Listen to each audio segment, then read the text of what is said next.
के प्रथम माह के इस सुंदर दिन में होकर परमेश्वर पिता का धन्यवाद कर सकें कि बीते वर्षों में जब हम आपस में मिल नहीं सके कोरोना के कारण से और हम अलगाव रहा, लेकिन आज हमें परमेश्वर की ओर से अवसर मिला है, इसके लिए हम उसका धन्यवाद करते हुए उसके चरणों में आए।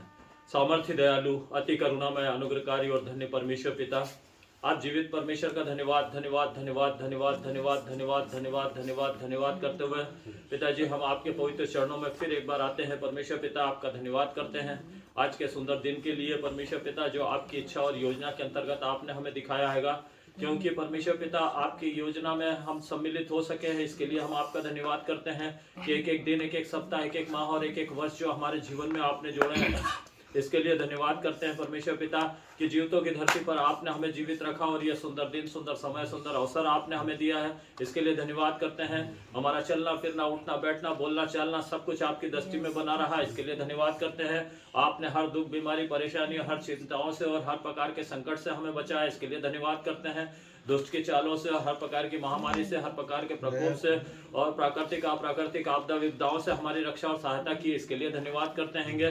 हम धन्यवाद करते हैं परमेश्वर पिता इस सुंदर अवसर के लिए जो आपकी इच्छा और योजना के अंतर्गत आपने हम में से प्रत्येक पर प्रकट की है। परमेश्वर पिता कि आपका पवित्र आत्मा जो हमारी सहायता करता है ताकि हम सब आपके पवित्र नाम में एकत्रित हों, क्योंकि आपका वचन कहता है जहां मेरे नाम से 2 या 3 एकत्रित होंगे मैं उनके बीच उपस्थित होऊंगा। प्रभु जी हम आपका हृदय की गहराई से धन्यवाद धन्यवाद धन्यवाद करते हैं, कोटि कोटि धन्यवाद करते हुए प्रभु जी आपके पवित्र चरणों में आते हैं। विशेष तौर पे आपकी दासी के लिए धन्यवाद करते हैं जिन्हें आपने परमेश्वर पिता इस स्थान पर रखा और आपने उनके मन में डाला ताकि हम सब मिलकर आपकी आराधना स्तुति कर सके और इस छत के नीचे आपने हमें एकत्रित किया, इसके लिए धन्यवाद करते हैं। हम धन्यवाद करते हैं परमेश्वर पिता कि आपकी इच्छा और योजना के अंतर्गत ही परमेश्वर पिता हम सब यहाँ पर आपके पवित्र नाम में एकत्रित हुए हैं, इसके लिए हृदय की गहराइयों से धन्यवाद करते हैं। आपकी दासी के लिए धन्यवाद करते हैं परमेश्वर पिता जिन्हें आपने संभाला हैगा और परमेश्वर पिता उम्र के इस पड़ाव तक भी आप उनके निगहबान, रक्षक और मददगार हुए हैं।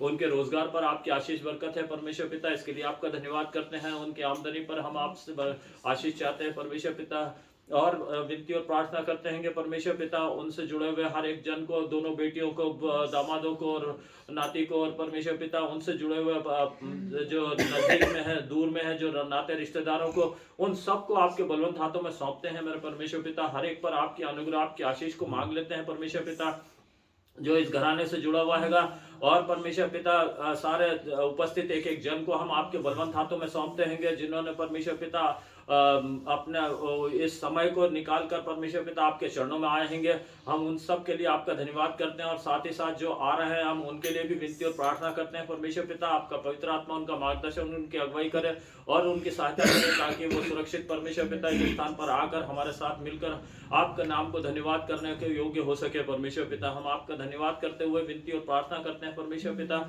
जिस प्रकार से आज दिन तक आपकी ही दया, आप ही की करुणा हर एक हम में से प्रत्येक पर बनी रही, इसके लिए धन्यवाद करते हैं कि परमेश्वर पिता आपने हम में से प्रत्येक को संभाला हैगा और परमेश्वर पिता नाना प्रकार की परिस्थितियां हमारे जीवन में आई, उतार चढ़ाव आए और परमेश्वर पिता संकट भी आए हैं और महामारी का प्रकोप भी प्रभाव डाला हैगा, किंतु आपने उन सारी परिस्थितियों में आपने कहा हैगा मत डर, मैं तेरे साथ हूँ, इधर उधर मत ताक क्योंकि मैं तेरा परमेश्वर हूँ, मैं तुझे संभालूंगा और तुझे दृढ़ करूंगा और अपने धर्म में दाहिने हाथ से तुझे थामे रहूंगा।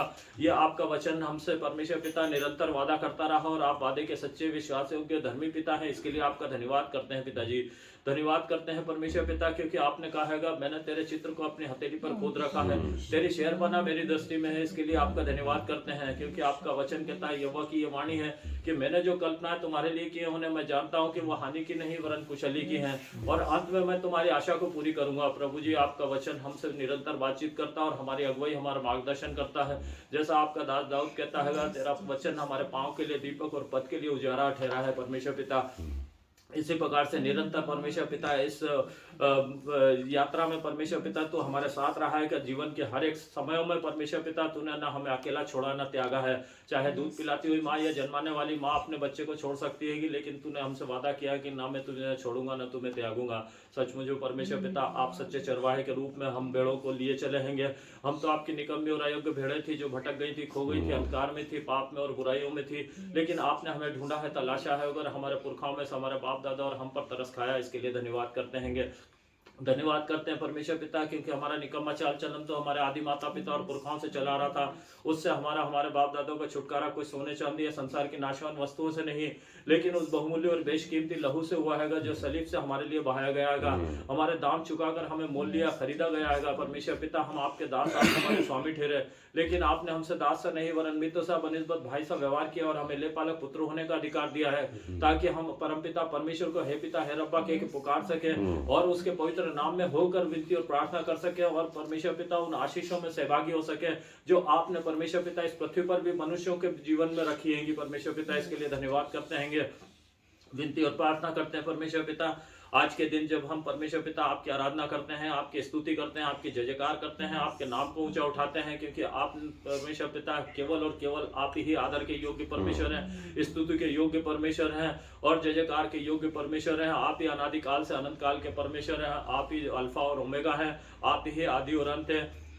ना आपसे पहले कोई था और ना आपके बाद कोई और होगा परमेश्वर पिता, केवल आप ही जीवित परमेश्वर हैं। हम आपका नाम का धन्यवाद करते हैं, विनती और प्रार्थना करते हैं परमेश्वर पिता। हमारा गानों का गाया जाना, वचन का पढ़ना, उस पर चिंतन मनन सब कुछ आपके हाथों में सौंपते हैं। हम आपके दास को आपके हाथों में सौंपते हैं, आने वाले वचन को आपके हाथों में सौंपते हैं, ताकि परमेश्वर पिता जो वचन बोया जाए वो हर एक के जीवन के लिए आशीष का कारण ठहरे परमेश्वर पिता। वो अधिक से अधिक परमेश्वर पिता जो हृदयों में बोया जाता है वो फलवंत हो और आने वाले समय में परमेश्वर पिता 60 गुना 70 गुना और 100 गुना फल ला सके। ऐसा है आप परमेश्वर पिता हर एक के जीवन में परमेश्वर पिता आशीष दीजिएगा।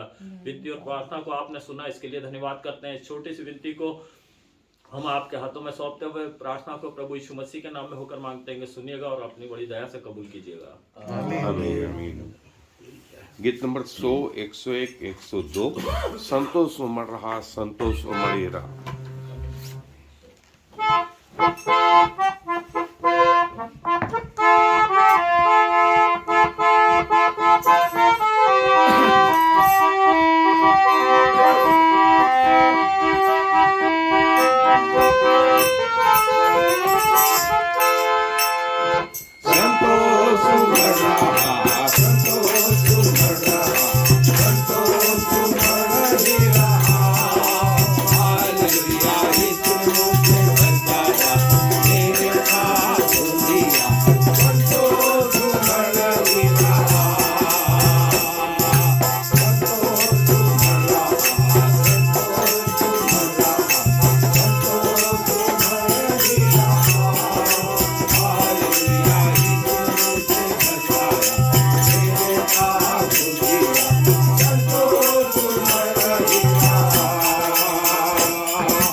परमेश्वर की आत्मा मेरे दिल में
पेज नंबर 57 पे और कोरस नंबर 1 रब की होवे सन्ना।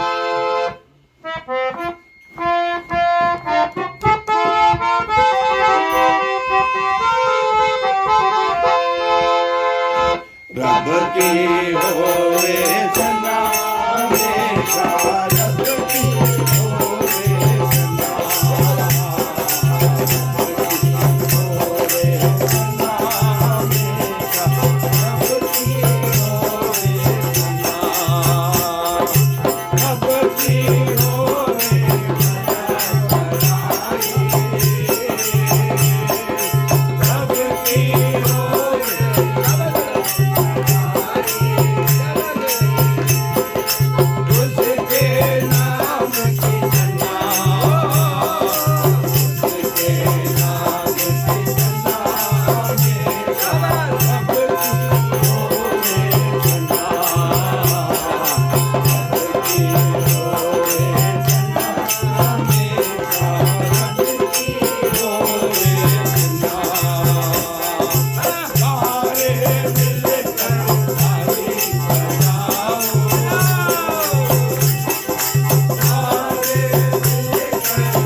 देर तक प्रार्थना में अपने स्वरों को झुकाएं।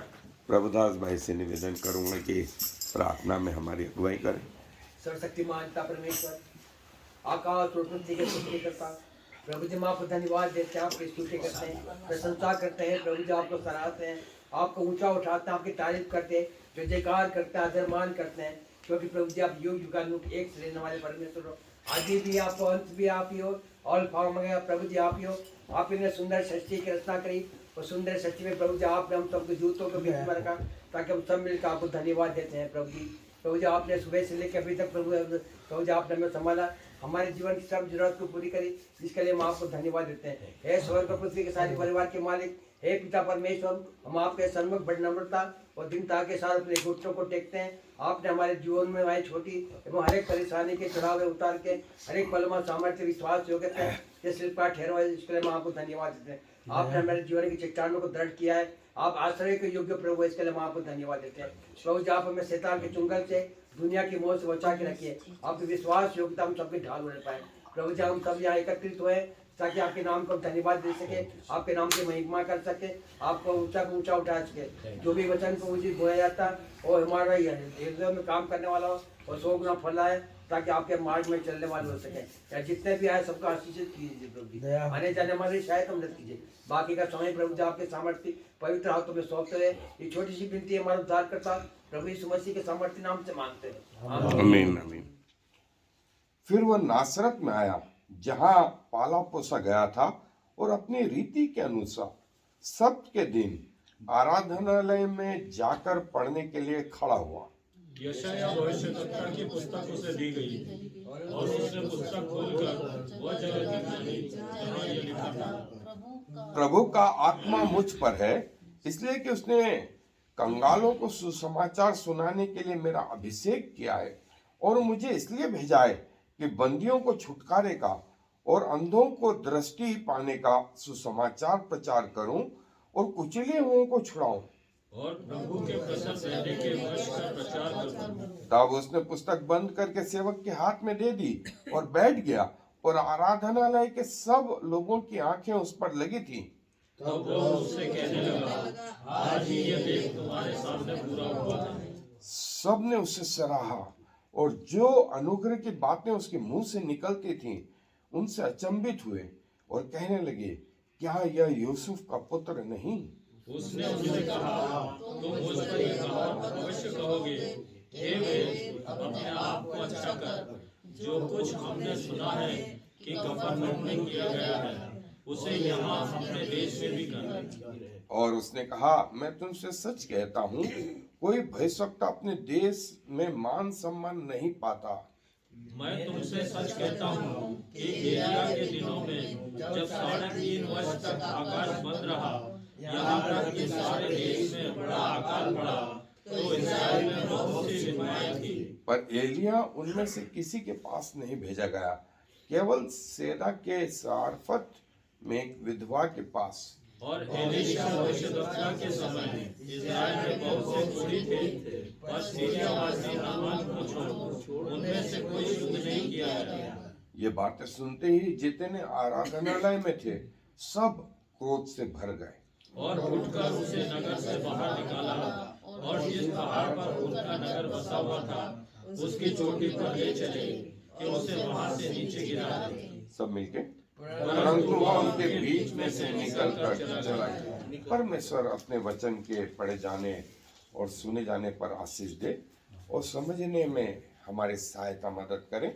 जैसा मैंने बताया, ओरिजिनल बाइबल जो है उसमें अध्याय और ये पैराग्राफ और चैप्टर नहीं, जो शुरू हुए तो एंड। अब आपको कौन सा हिस्सा निकालना है ये कैसे याद रहे? और देखिए क्या लिखा हुआ है, उसे यशायाह भविष्यद्वक्ता की पुस्तक दी गई। 17वीं आयत में देखें, यशायाह भविष्यद्वक्ता की पुस्तक उसे दी गई और उसने पुस्तक खोल करके वह जगह निकाली जहां यह लिखा था। प्रभु पुस्तक खोल करके, मैं कई बार बोलता हूं ना, याकूब को निकालो, तो लोग कहाँ ढूंढते मालूम? बोले यार याकूब इजराइल का, वो अब्राहम का बेटा, इसाक का बेटा याकूब, पुराना नियम। कहाँ ढूंढी? ऐसा क्यों होता है? क्योंकि आपने बाइबल खोली नहीं, है ना। और याकूब कहाँ ढूंढ रहे थे आप? एक और एक जगह एक इंटरव्यू लिया, उन्होंने बोला इजराइल का सबसे पहला राजा कौन था? सब कुछ बोले। एक लड़का आया, बोले कौन? बोले साउल। बोले वेरी गुड। बोले जो बाद में पौलुस बन गया।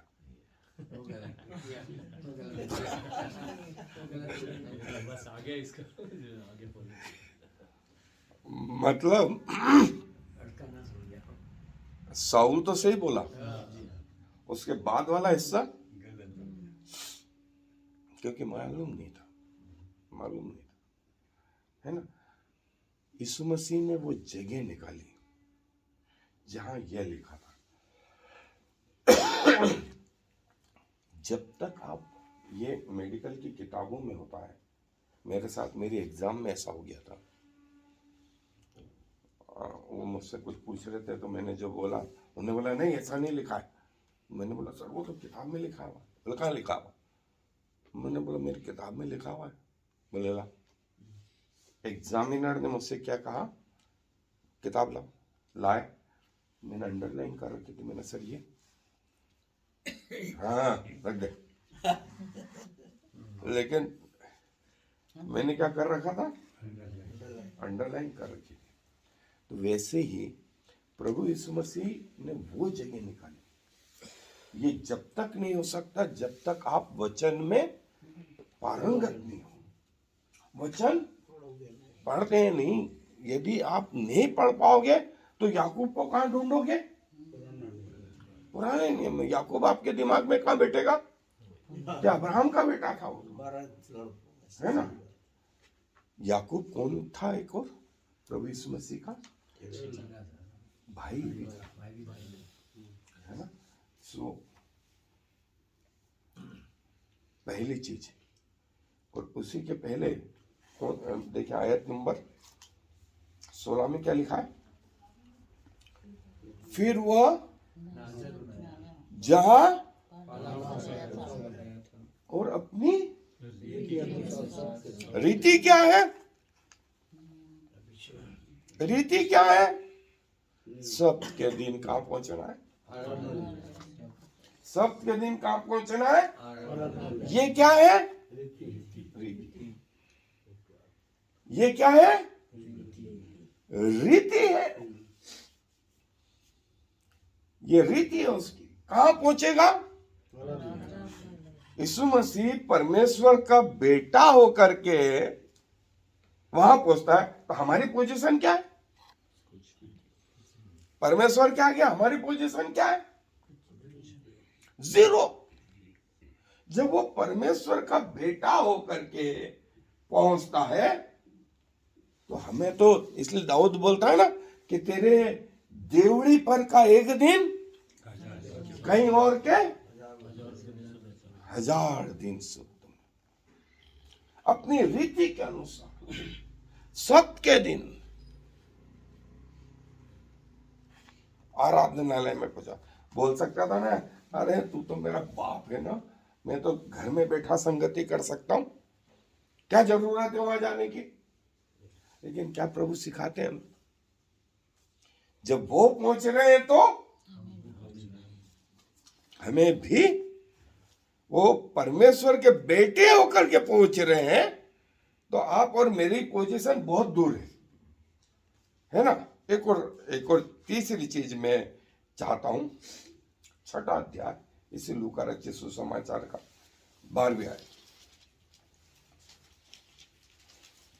6वां अध्याय 12वें आयत। उन दिनों में वह पहाड़ पर प्रार्थना करने को गया और परमेश्वर से प्रार्थना करने में क्यों भाई सारे चर्च में 10 मिनट हो जाए ना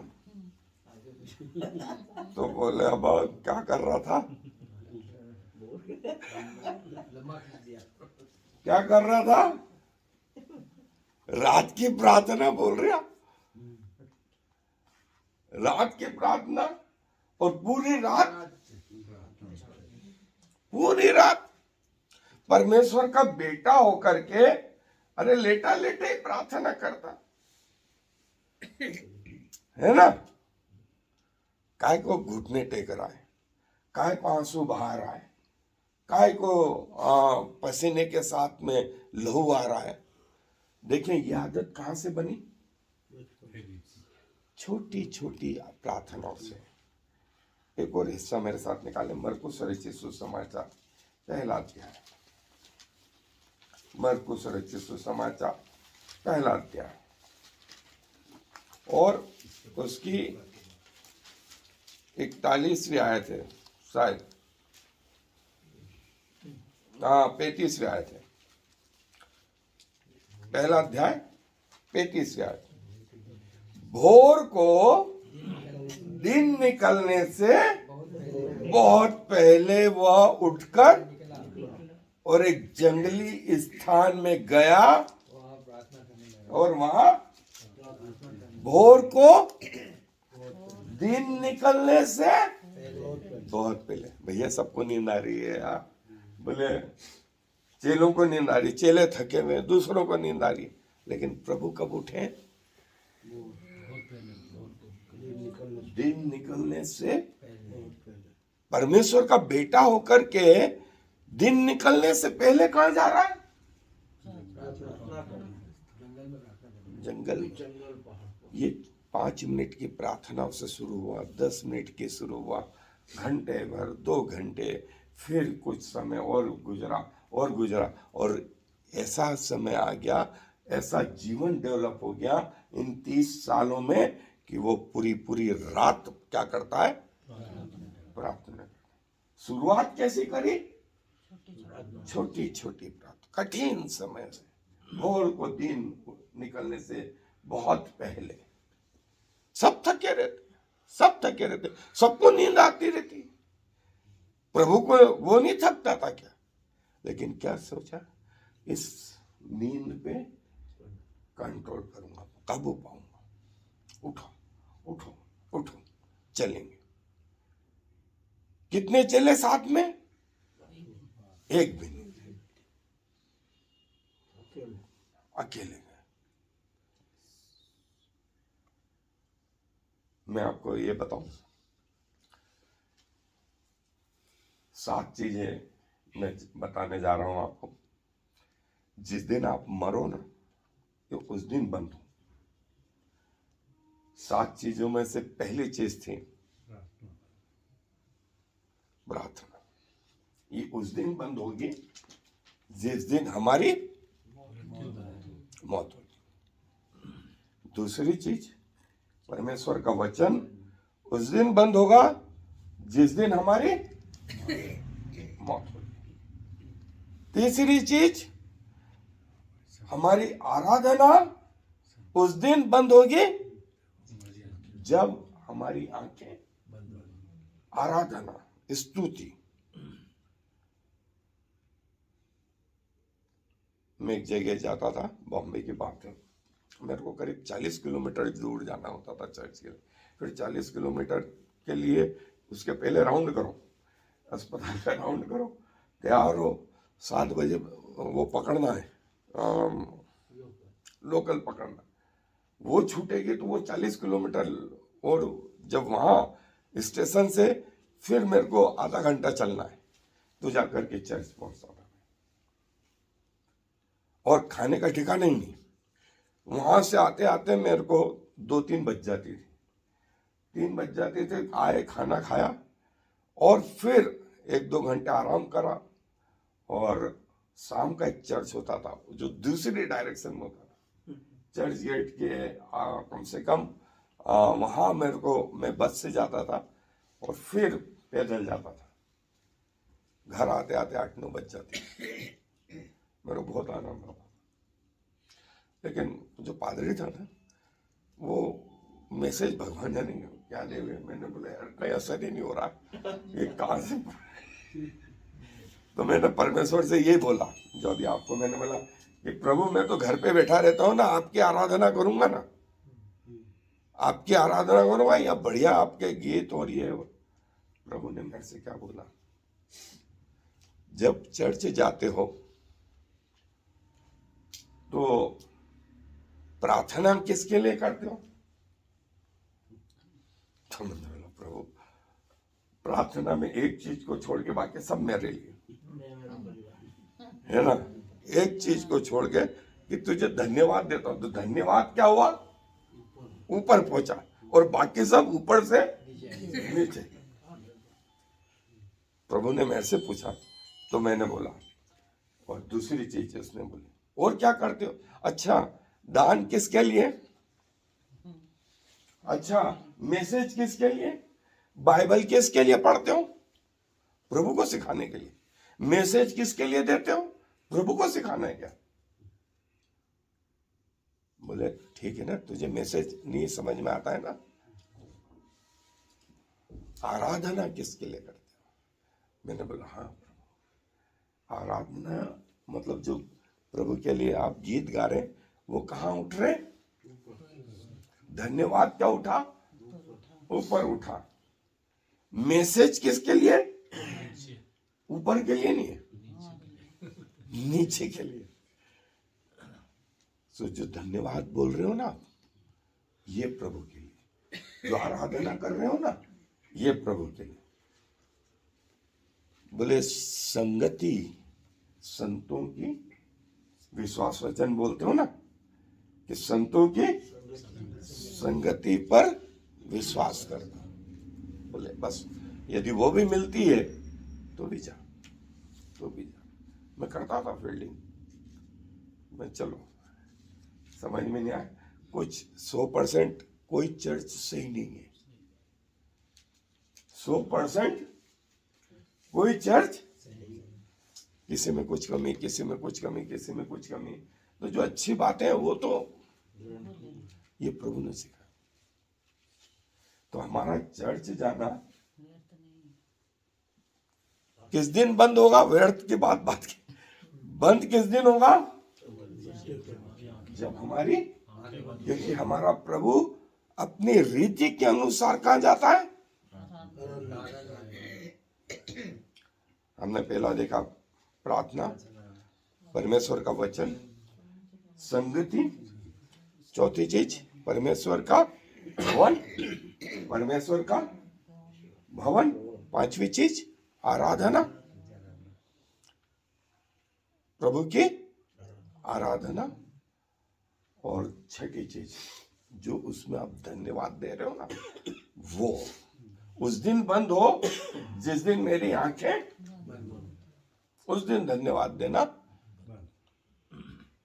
मैं अक्सर लोगों से पूछता हूं कि या तेरी हार्ट बीट 1 मिनट में 70 बार चलती है, कितनी? 70 बार। और जब से माँ के पेट से बाहर आया ना, तब से चले जा रही है। कभी 5-1 मिनट का रेस्ट ले ले तो तेरे हार्ट के लिए कभी धन्यवाद दिया? उसमें कितने हार्स पावर की शक्ति मालूम? 3 हार्स पावर की। कितना? 3 हार्स पावर का पंप के बराबर हार्ट कर पंप करता है। 1 मिनट में 16 बार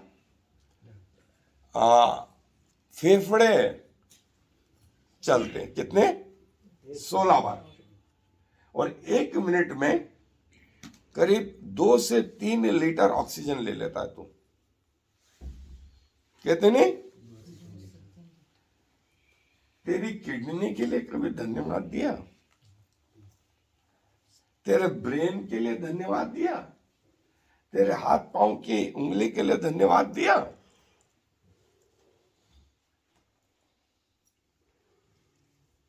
सूरज की रोशनी फ्री में लिए जा रहा है, धन्यवाद दिया। ऑक्सीजन फ्री में लिए जा रहा है, धन्यवाद दिया।